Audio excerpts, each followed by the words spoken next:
Si Mr. Peps ay maghihiwa ng isang ale. Sa ibang lingwahe naman ay palos dagat.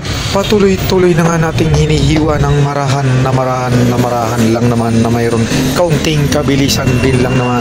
Itong aking ginagawa ay ginagawa to ng karamihang nilalang. Lalong-lalo na yung iba ang gagaling talaga nilang maghiwa ng mga ganitong laran. Itong isda pa lang tong palos ay napakasarap nito sa gatao, kaya adobo na may tausi, napakasarap nito. Lalong-lalo na kung tuyong-tuyo siya at nagmamantika talaga siya.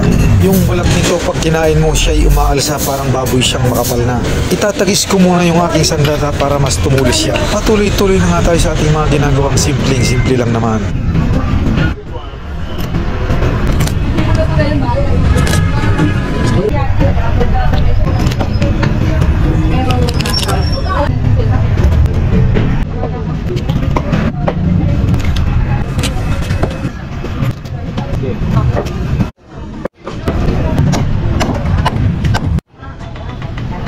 Nahiwa ko na nga siya. Ito yung napakasarap pala itong gata with tausi.